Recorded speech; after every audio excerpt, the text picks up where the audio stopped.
guys, assalamualaikum warahmatullahi wabarakatuh. Perkenalkan, nama saya Fira Mawada. Saya dari Universitas Muhammadiyah Prof. Dr. Hamka. Saya ingin kegiatan PLP yang terdiri dari Cairani Septiana, Dwi Ananda, dan saya Fira Mawada. Saya dari Fakultas Keguruan Ilmu dan Pendidikan, dari Pendidikan dan Ekonomi, dan semester 5, dan saya sudah ada di SMK Sejahtera.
Ini ada penghargaan atau piala-piala prestasi non-akademik di SMK Sejahtera. Wow, banyak banget ya pialanya. Ya, ini bagian mana seadanya. Oh, jadi ini semua piala itu dari non-akademik.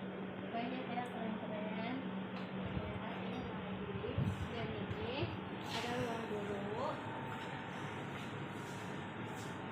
Dan di sebelahnya ada ruang BK ataupun ruang BK. Oke, kita lanjut. Dan sini ada piala. Piala di sini banyak ya, dari prestasi non akademik SMK Sejahtera. Ternyata keren ya sekolah SMK Sejahtera, banyak ya. Nah, di sini ruang kepala sekolahnya, dan ini adalah ruang kepala sekolah SMK Sejahtera. Ini dengan piala prestasi non akademik. Tapi di sini ada yang akuntansi, ada yang animasi, dan lain sebagainya.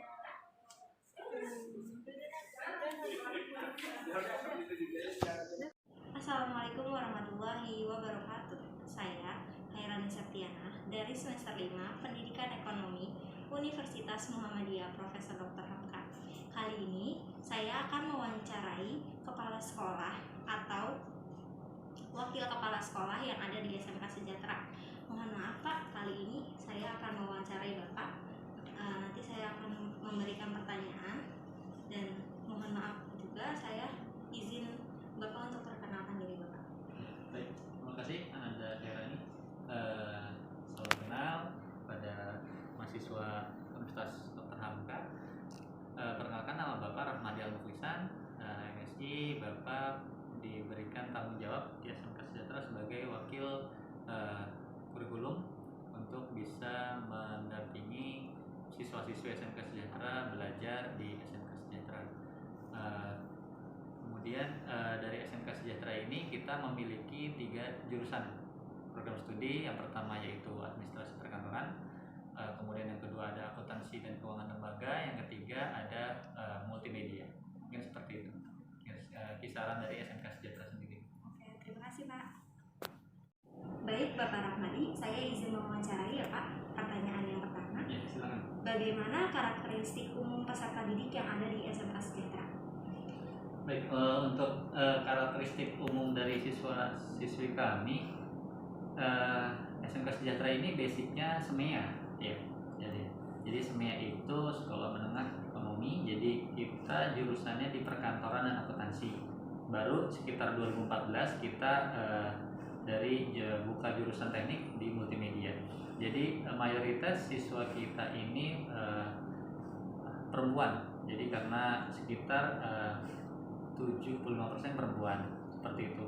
Jadi untuk sisanya yang 25% lebih banyak di jurusan multimedia karena lebih ke arah teknik, seperti itu.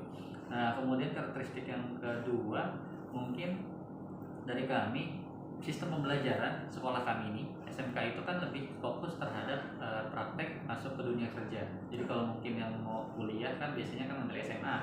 Nah, tetapi kalau untuk SMK sendiri kita fokus untuk masuk ke dunia kerja, walaupun tidak menutup kemungkinan untuk alumni SMK Sejahtera ini bisa mengambil kuliah atau nanti kuliah sambil kerja, seperti itu. Kita tetap mendukung siswa-siswi kami untuk ke arah yang lebih baik. Jadi sistem pembelajaran karakteristik umum dari SMK Sejahtera ini lebih ke arah vokasi pembelajaran praktik sebesar 70%. Jadi setiap hari itu siswa-siswi kami bahkan itu belajar di lab mereka, ada di lab perkantoran, kemudian nanti ada juga di tempat uji kompetensi di ruang kerja di YouTube. Jadi mereka 70% harus bisa praktek, baik di perkantoran bisa menggunakan Word, Excel, kemudian membuat perjalanan dinas, kemudian bisa menggunakan bahasa asing gitu. Untuk akuntansi sendiri mereka harus bisa mayo, kemudian mereka harus bisa membuat jurnal, kemudian bisa membuat analisis keuangan, serta multimedia itu mereka harus bisa di akhir pembelajaran mereka harus bisa membuat desain poster, kemudian membuat video, kemudian bisa berbagai macam hal yang sifatnya di dunia multimedia. Mungkin seperti itu Mbak Khairina kan untuk karakteristik SMK Sejahtera sendiri. Baik, terima kasih atas jawabannya Pak. Lanjut ke pertanyaan yang kedua. Bagaimana struktur organisasi dan tata kerja di sekolah SMK Sejahtera ini Pak? Baik, untuk struktur organisasi sendiri serta tata kerjanya, struktur itu kita seperti sekolah pada umumnya ya. Jadi kita memiliki pertama ada yayasan dulu, tingkatan paling tertinggi, kemudian di bawah yayasan kita baru terdiri dari untuk yayasan sendiri itu terdapat pembina, pengawas, dan pengurus. Nah, untuk sekolah sendiri baru di bawahnya kita memiliki kepala sekolah Ibu Retnoningsi SPD MSI, kemudian nanti memiliki ada 4 wakil. Bahkan kalau untuk sekolah kita SMK Sejahtera di kurikulum ada saya sendiri, Bapak Rahmadi Al-Muflisan, kemudian nanti ada di Sarpras Bapak Yusuf Firmansyah, SPD, kemudian ada di kesiswaan itu ada Bapak Bambang Sriono, SPD MSI, dan terakhir itu Bapak Joko Supriyadi, SPD untuk bidang humas. Jadi ada 4 wakil yang membidangi masing-masing. Seperti saya kurikulum, kalau kurikulum berarti harus membuat jadwal, kemudian membuat memantau siswa kehadiran, kemudian membuat draft-draft jadwal PTS, PAS, ujian nasional, ujian semesteran. Kalau untuk Pak Bambang mungkin untuk kesiswaan dia membidangi di OSIS, kemudian kajian siswa, serta Pak Yusuf itu di sarana prasarana memantau perlengkapan di sekolah ini, kayak sapu, pintu yang rusak langsung diganti, kemudian ada ubin yang retak langsung diganti seperti itu. Dan terakhir Pak Joko itu lebih ke arah di humas. Jadi industri perusahaan-perusahaan itu masuk ke SMK Sejahtera atau dari SMK Sejahtera ke industri itu melalui Bapak Joko Supriyadi. Nah kemudian setelah wakil itu ada kepala program. Nah kalau program ini ada 3 berarti sesuai jurusan kami. Ada perkantoran itu Bu Metia Widianti SPD, kemudian untuk akuntansi itu ada Bu Justina Betty SPD MSc, kemudian ada lagi satu lagi untuk multimedia itu ada Bapak Martono SPD. Mereka emang khusus untuk jurusannya masing-masing. Nah selebihnya kita dibantu oleh koordinator BK. Jadi BK itu ada bimbingan konseling Ibu Mulisa SAG MSI dan satu lagi Ibu Haja Saudah SPD. Itu struktur dan teknik dari struktur sekolah kita. Setelahnya di bawahnya baru guru-guru serta wali kelas untuk bisa memantau struktur di bawahnya lagi yaitu siswa-siswi SMK Sejahtera. Seperti itu mungkin Mbak. Baik. Pertanyaan. Dilanjut pertanyaannya Pak ya. Silakan. Mbak, apa saja sih Pak peraturan dan tata tertib yang ada di sekolah SMK Sejahtera ini? Ya, kalau untuk peraturan dan tata tertib mungkin yang lebih paham kan ke BK ya. Tapi mungkin secara garis besar untuk tata tertibnya dan peraturan. Jadi kalau untuk SMK Sejahtera sendiri ketika normal, jadi kita masuk sekolah itu jam setengah 7 pagi, kemudian nanti ada istirahat. Untuk jadwal dulu kita bicara tentang masalah materi jadwal ya. Masuk setengah 7, kemudian nanti istirahat jam 9.45. Istirahat, kemudian lagi nanti ada sesi pulang berarti sekitar jam 12.15 seperti itu. Masuknya dari Senin sampai Jumat seperti itu.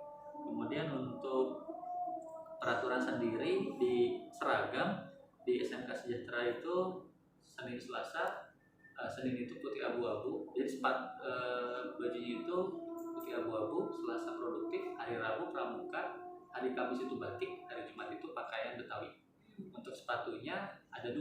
Sepatu pertama itu sepatu cats NB hitam putih itu.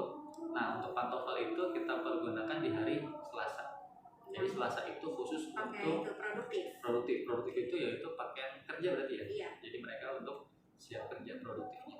Selebihnya Selasa, Rabu, Kamis dan Jumat mereka menggunakan sepatu pantofel.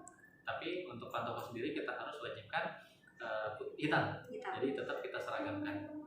Kemudian seperti itu untuk waktu, kemudian untuk seragam, kemudian mungkin untuk tata tertib umum berpenampilan, berpakaian harus sewajarnya anak sekolah. Jadi nggak boleh datang ke sini pakai rambut atau rambutnya warna-warni seperti itu tidak dilarang nanti. Kemudian sampai kesini rambutnya panjang, gondrong, apalagi yang sekarang nih kan. Keadaan pandemi ya Pak ya. Pandemi seperti ini kita lihat anak-anak tuh siapa nah? Saya Budi Pak. Nah, kok Budi rambutnya udah gondrong, udah sampai kemana-mana. Akhirnya kita suruh untuk dirapikan, baru kita boleh untuk pembelajaran. Karena alhamdulillah sekolah kita juga sudah mulai tatap muka, jadi si anak bisa untuk datang ke sekolah yang tadinya sebelumnya kita full dengan PJJ seperti itu. Baik, dilanjut pertanyaan yang selanjutnya ya Pak ya. Kegiatan-kegiatan apa saja Pak yang sewaktu sebelum pandemi yang dilakukan seremonial atau formal di sekolah ini Pak? Jadi kegiatan selama pandemi berarti ya? Iya. Kegiatan seremonial formal. Jadi terakhir untuk kegiatan formal kami, seremonial mungkin ya. Seremonial itu terakhir kita upacara memperingati Hari Ulang Tahun Republik Indonesia 17 Agustus. Dari itu kita melaksanakan upacara dengan protokol kesehatan dengan jumlah peserta sekitar 30 siswa. Kemudian juga ada tugas benderanya, protokolnya, kemudian itu dilaksanakan pada tanggal 17 Agustus itu telah kita laksanakan alhamdulillah dengan berjalan dengan lancar. Kemudian untuk yang kegiatan formalnya mungkin pembelajaran rutin, PJJ, serta kegiatan tadarus Jumat pagi. Kita wajib mungkin kemarin saya dan teman-teman lain juga mungkin mengikuti kegiatan tadarus online di rumah masing-masing. Kemudian selain itu kita mungkin melaksanakan kegiatan selama ini sih memang sistemnya daring. Jadi seperti kegiatan pengenalan lingkungan sekolah, kemudian ada hari guru, kemudian acara kegiatan Sumpah Pemuda, kemudian pertemuan orang tua dengan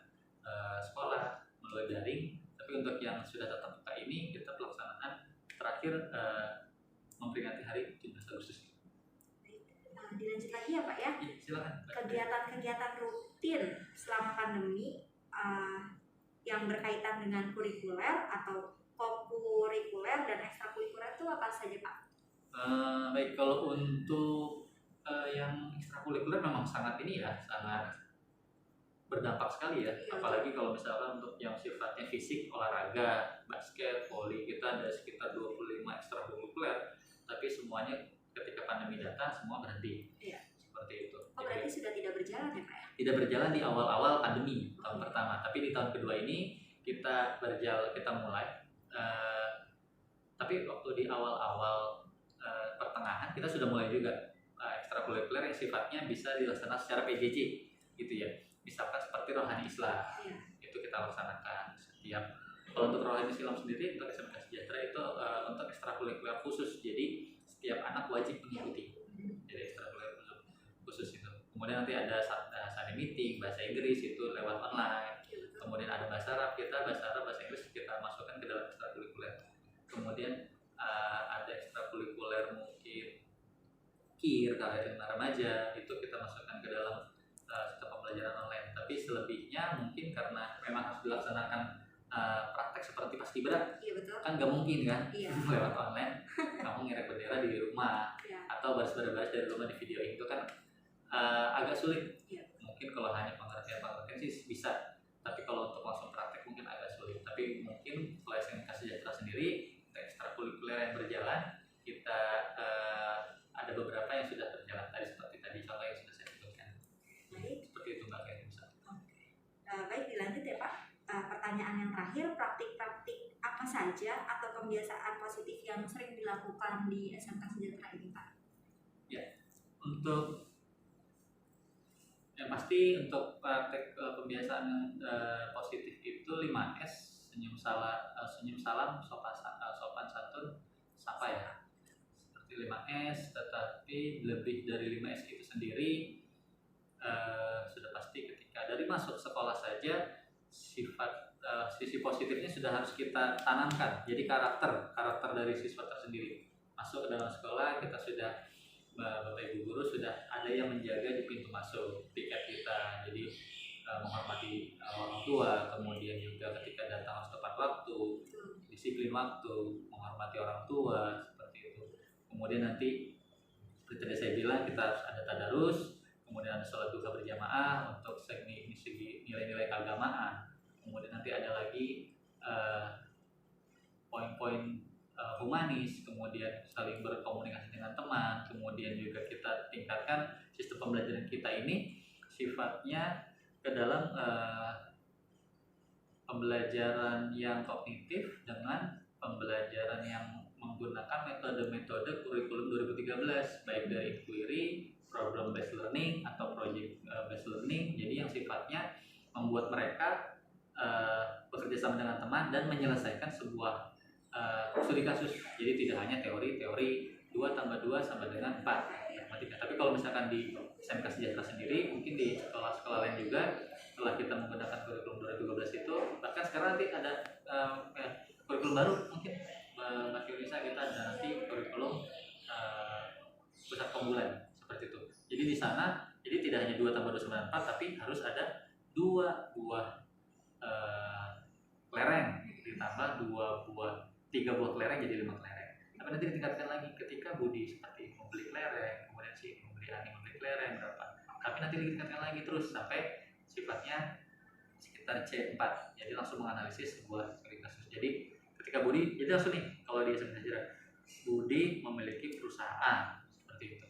Langsung kemudian Budi memiliki 1.000 karyawan dengan bahan baku seperti ini, X, Y, Z, kemudian dengan seperti setelah itu pemasarannya seperti apa. Jadi si Budi kita letakkan dia sebagai pimpinan usaha.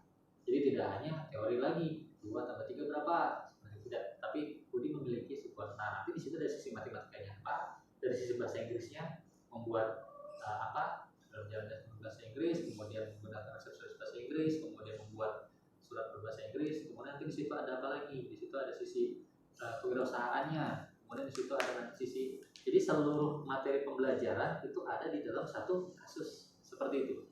buat di SMK Sejahtera. Seperti itu mungkin Mbak Khairul bisa poin-poin ya dari banyak itu, tetapi poin-poin tersebut yang kita terapkan yang lebih gitu. Baik Pak, terima kasih. Itu saja yang saya wawancarai hari ini ya Pak ya. Mohon maaf atas kurang dan lebihnya pertanyaan wawancara ini. Terima kasih banyak Pak, kami ucapkan. Nah, kalau bisa saya terima kasih banyak ini bisa dikunjungi kita. Kurang lebihnya mohon maaf ya Pak ya. Wassalamualaikum warahmatullahi wabarakatuh. Waalaikumsalam. Baik Bapak Rahmadi, saya izin mewawancarai ya Pak. Pertanyaan yang pertama, Ya, silakan. bagaimana karakteristik umum peserta didik yang ada di SMK Sejahtera? Baik, untuk karakteristik umum dari siswa-siswi kami, SMK Sejahtera ini basicnya SEMEA ya. Jadi SEMEA itu sekolah menengah ekonomi. Jadi kita jurusannya di perkantoran dan akuntansi. Baru sekitar 2014 kita dari buka jurusan teknik di multimedia. Jadi mayoritas siswa kita ini perempuan. Jadi karena sekitar 75% perempuan seperti itu. Jadi untuk sisanya yang 25% lebih banyak di jurusan multimedia karena lebih ke arah teknik seperti itu. Nah, kemudian karakteristik yang kedua mungkin dari kami, sistem pembelajaran sekolah kami ini SMK itu kan lebih fokus terhadap praktek masuk ke dunia kerja. Jadi kalau mungkin yang mau kuliah kan biasanya kan ngambil SMA.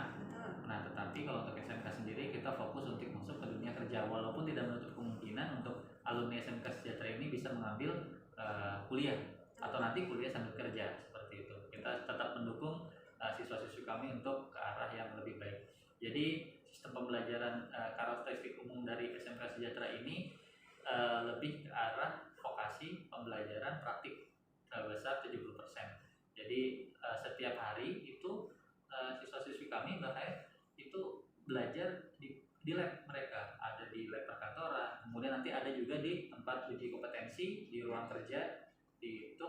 Jadi mereka 70% harus bisa praktek, baik di perkantoran bisa menggunakan Word, Excel, kemudian membuat perjalanan dinas, kemudian bisa menggunakan bahasa asing gitu. Untuk akuntansi sendiri mereka harus bisa mayo, kemudian mereka harus bisa membuat jurnal, kemudian bisa membuat analisis keuangan, serta multimedia itu mereka harus bisa di akhir pembelajaran mereka harus bisa membuat desain poster, kemudian membuat video, kemudian bisa berbagai macam hal yang sifatnya di dunia multimedia. Mungkin seperti itu Mbak Khairul kan untuk karakteristik SMK Sejahtera sendiri. Baik, terima kasih atas jawabannya Pak. Lanjut ke pertanyaan yang kedua. Bagaimana struktur organisasi dan tata kerja di sekolah SMK Sejahtera ini Pak?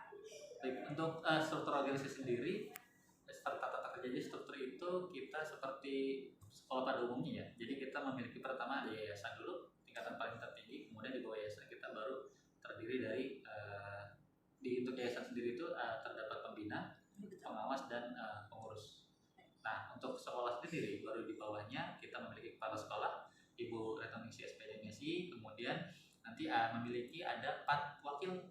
Bahkan kalau untuk sekolah kita SMK Sejahtera di kurikulum ada saya sendiri Bapak Rahmadi Al-Mukhlisan, kemudian nanti ada di Sarpras Bapak Yusuf Firmansyah SPD, kemudian ada di kesiswaan itu ada Bapak Bambang Sriono SPD Messi, dan terakhir itu Bapak Joko Supriyadi SPD untuk bidang humas. Jadi ada 4 wakil yang membidangi masing-masing. Seperti saya kurikulum, kalau kurikulum berarti harus membuat jadwal, kemudian membuat memantau siswa kehadiran, kemudian membuat draft-draft jadwal PTS, PAS, ujian nasional, ujian semesteran. Kalau untuk Pak Bambang mungkin untuk kesiswaan dia membidangi di OSIS, kemudian kehadiran siswa, serta Pak Yusuf itu di sarana prasarana memantau perlengkapan di sekolah ini, kayak sapu, pintu yang rusak langsung diganti, kemudian ada ubin yang retak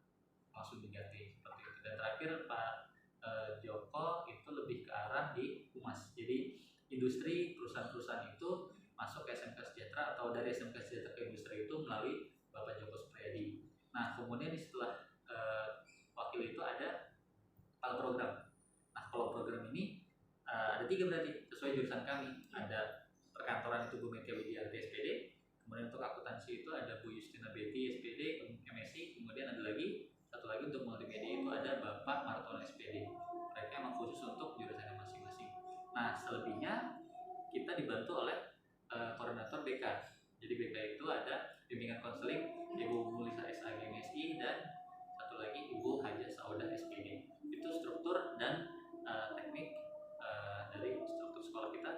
Setelahnya di bawahnya baru guru-guru serta wali kelas untuk bisa memantau struktur di bawahnya lagi yaitu siswa-siswi SMK Sejahtera. Seperti itu mungkin untuk pertanyaan. Dilanjut pertanyaannya Pak ya. Silakan.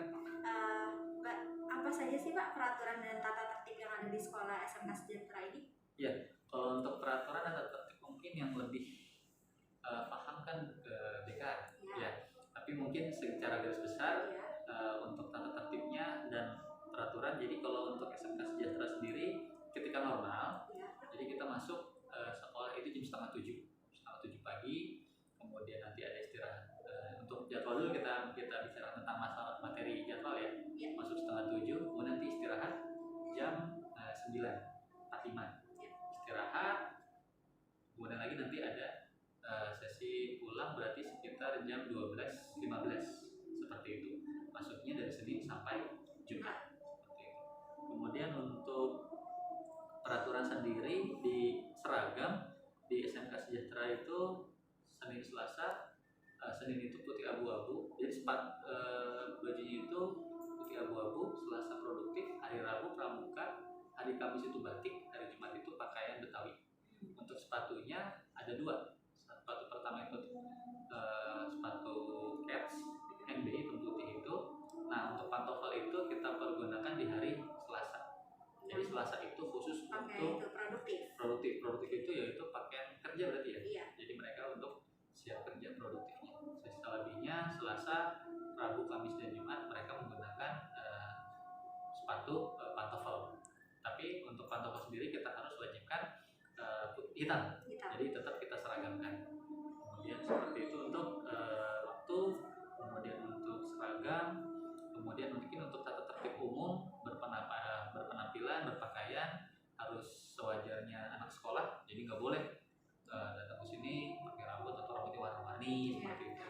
Itu tidak dilarang nanti. Kemudian sampai ke sini rambutnya panjang, gondrong, apalagi sekarang nih kan keadaan pandemi ya Pak ya. Pandemi seperti ini kita lihat anak-anak siapa nah? Saya Budi Pak. Kok Budi? Rambutnya udah gondrong, udah sampai kemana-mana. Akhirnya kita suruh untuk dirapikan, baru kita boleh untuk pembelajaran. Karena alhamdulillah sekolah kita juga sudah mulai tatap muka, jadi si anak bisa untuk datang ke sekolah yang tadinya sebelumnya kita full dengan PJJ seperti itu. Baik, dilanjut pertanyaan yang selanjutnya ya Pak ya. Kegiatan-kegiatan apa saja Pak yang sewaktu sebelum pandemi yang dilakukan seremonial atau formal di sekolah ini Pak? Jadi kegiatan selama pandemi berarti ya? Iya. Kegiatan seremonial formal. Jadi terakhir untuk kegiatan formal kami, seremonial mungkin ya. Seremonial itu terakhir kita upacara memperingati Hari Ulang Tahun Republik Indonesia 17 Agustus. Dari itu kita melaksanakan upacara dengan protokol kesehatan dengan jumlah peserta sekitar 30 siswa. Kemudian juga ada petugas benderanya, protokolnya, kemudian itu dilaksanakan pada tanggal 17 Agustus itu telah kita laksanakan alhamdulillah dengan berjalan dengan lancar. Kemudian untuk yang kegiatan formalnya mungkin pembelajaran rutin, PJJ, serta kegiatan tadarus Jumat pagi. Kita wajib mungkin kemarin saya dan teman-teman lain juga mungkin mengikuti kegiatan tadarus online di rumah masing-masing. Kemudian selain itu kita mungkin melaksanakan kegiatan selama ini sih memang sistemnya daring. Jadi seperti kegiatan pengenalan lingkungan sekolah, kemudian ada hari guru, kemudian acara kegiatan Sumpah Pemuda, kemudian pertemuan orang tua dengan sekolah melalui daring. Tapi untuk yang sudah tatap muka ini kita pelaksanaan terakhir memperingati hari 17 Agustus. Dilanjut lagi ya Pak ya. Silakan. Kegiatan-kegiatan rutin selama pandemi yang berkaitan dengan kurikuler atau kokurikuler dan ekstrakurikuler itu apa saja Pak? Baik, kalau untuk yang ekstrakurikuler memang sangat ini ya, sangat berdampak sekali ya. Iya. Apalagi kalau misalkan untuk yang sifatnya fisik, olahraga, basket, voli, kita ada sekitar 25 ekstrakurikuler, tapi semuanya ketika pandemi datang semua berhenti. Iya. Seperti itu. Oh, berarti sudah tidak berjalan ya Pak ya? Tidak berjalan di awal-awal pandemi tahun pertama, tapi di tahun kedua ini kita mulai. Tapi waktu di awal-awal pertengahan kita sudah mulai juga ekstrakurikuler yang sifatnya bisa dilaksanakan secara PJJ gitu ya. Misalkan seperti rohani Islam, Iya. itu kita laksanakan setiap. Kalau untuk rohani Islam sendiri untuk SMK Sejahtera itu untuk ekstrakurikuler khusus, jadi setiap anak wajib mengikuti. Jadi ekstrakurikuler khusus itu. Kemudian nanti ada study meeting, bahasa Inggris itu lewat online. Kemudian ada bahasa Arab, bahasa Inggris kita masukkan ke dalam ekstrakurikuler. Kemudian ada ekstrakurikuler mungkin KIR, karir remaja, itu kita masukkan ke dalam sistem pembelajaran online. Tapi selebihnya mungkin karena memang harus dilaksanakan praktek seperti paskibra, Iya betul. kan nggak mungkin kan Iya. lewat online kamu ngirim bendera di rumah Iya. atau baris-baris dari rumah di video itu kan agak sulit. Iya. Mungkin kalau hanya pengertian sih bisa, tapi kalau untuk langsung praktek mungkin agak sulit. Tapi mungkin kalau SMK Sejahtera sendiri ekstrakurikuler yang berjalan kita ada beberapa yang sudah berjalan tadi seperti tadi contoh yang sudah saya sebutkan. Baik. Seperti itu Mbak Kayak bisa. Baik, dilanjut ya Pak. Pertanyaan yang terakhir, praktik-praktik apa saja atau kebiasaan positif yang sering dilakukan di SMK Sejahtera ini Pak? Untuk yang pasti untuk praktek kebiasaan yang positif itu 5S, senyum salam, sopan santun, sapa ya. Seperti 5S, tetapi lebih dari 5S itu sendiri sudah pasti ketika dari masuk sekolah saja sisi positifnya sudah harus kita tanamkan. Jadi karakter dari siswa tersendiri. Masuk ke dalam sekolah kita sudah Bapak Ibu guru sudah ada yang menjaga di pintu masuk tiket kita. Jadi menghormati orang tua, kemudian juga ketika datang harus tepat waktu, disiplin waktu, menghormati orang tua, seperti itu. Kemudian nanti seperti tadi saya bilang kita harus ada tadarus, kemudian ada sholat duha berjamaah untuk segi nilai-nilai keagamaan. Kemudian nanti ada lagi poin-poin humanis, kemudian saling berkomunikasi dengan teman, kemudian juga kita tingkatkan sistem pembelajaran kita ini sifatnya ke dalam pembelajaran yang kognitif dengan pembelajaran yang menggunakan metode-metode kurikulum 2013, baik dari inquiry, problem based learning atau project based learning. Jadi yang sifatnya membuat mereka bekerja sama dengan teman dan menyelesaikan sebuah studi kasus. Jadi tidak hanya teori 2 tambah 2 sama dengan 4 matematika. Tapi kalau misalkan di SMK Sejahtera sendiri, mungkin di sekolah-sekolah lain juga setelah kita menggunakan kurikulum 2012 itu, bahkan sekarang nanti ada kurikulum baru mungkin Mbak Firisa, kita ada nanti kurikulum pusat keunggulan seperti itu. Jadi di sana jadi tidak hanya 2 tambah 2 sama 4, tapi harus ada 2 buah kelereng ditambah 3 buah kelereng jadi 5 kelereng. Tapi nanti ditingkatkan lagi ketika Budi seperti membeli kelereng, kemudian si membeli Ani membeli kelereng berapa. Tapi nanti ditingkatkan lagi terus sampai sifatnya sekitar C4. Jadi langsung menganalisis sebuah studi kasus. Jadi ketika Budi, jadi langsung nih kalau di SMK Sejahtera, Budi memiliki perusahaan seperti itu. Langsung kemudian Budi memiliki 1000 karyawan dengan bahan baku seperti ini, X, Y, Z, kemudian dengan seperti setelah itu pemasarannya seperti apa. Jadi si Budi kita letakkan dia sebagai pimpinan usaha.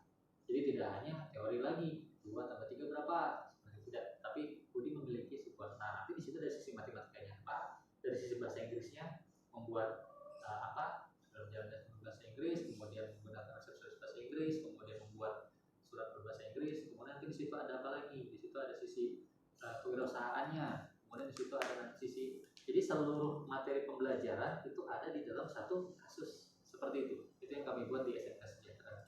Seperti itu mungkin bahasa Indonesia, poin-poin ya dari banyak itu, tetapi poin-poin tersebut yang kita terapkan yang lebih gitu. Baik Pak, terima kasih. Itu saja yang saya wawancarai hari ini ya Pak mohon maaf atas kurang dan lebihnya pertanyaan wawancara ini. Terima kasih banyak Pak, kami ucapkan. Nah, bisa saya terima kasih banyak ini bisa dikunjungi kita. Kurang lebihnya mohon maaf ya Pak ya. Wassalamualaikum warahmatullahi wabarakatuh. Waalaikumsalam. Warahmatullahi wabarakatuh. Perkenalkan, nama saya Dwi Ananda dari kampus UHAMKA semester 5 dari Prodi Pendidikan Ekonomi. Saya akan mewawancarai kegiatan PLP. Mohon maaf Pak, mau izin perkenalkan diri Bapak. Ya, terima kasih Anda dari UHAMKA ya, jurusan Pendidikan Ekonomi. Nama Bapak Haji Sumardi SPD MSI. Bapak sebagai guru OTKP atau Otomatisasi dan Tata Kelola Perkantoran. Bapak mengajar di kelas 10 sampai ini. Saya akan mengajukan pertanyaan yang pertama ya Pak. Bagaimana proses penilaian yang dilakukan dalam pelajaran di SMK Sejahtera saat ini? Terima kasih Ananda. Proses penilaian yang dilakukan di SMK Sejahtera di masa PPKM ini, masa pandemi, pertama kita pembelajaran jarak jauh ya, learning. Tentunya materi yang kita berikan melalui Zoom meeting dan sebagainya. Setelah pemateri atau Bapak Ibu guru memberikan materi, seperti biasa kita mengajarkan seperti di kelas, namun untuk saat ini menggunakan aplikasi Zoom meeting. Nah, penilaiannya setelah kita memberikan materi, kita akan memberikan beberapa evaluasi sesuai apa yang Bapak sampaikan di materi tersebut. Terima kasih.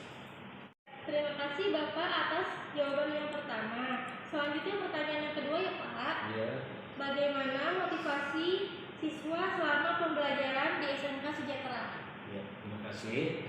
Motivasi para siswa selama belajar di SMK Sejahtera sebetulnya sangat antusias. Mungkin karena PJJ ada beberapa kendala. Yang pertama mungkin terhadap aplikasi penerimanya. Tidak semua siswa jaringannya baik, tidak semua siswa juga punya kuota yang mencukupi. Jadi itu yang menjadi kendala dalam pembelajaran jarak jauh. Namun kalau aplikasi HP-nya terpenuhi, mudah-mudahan penerimaan pembelajaran dapat berjalan. Terima kasih. Demikian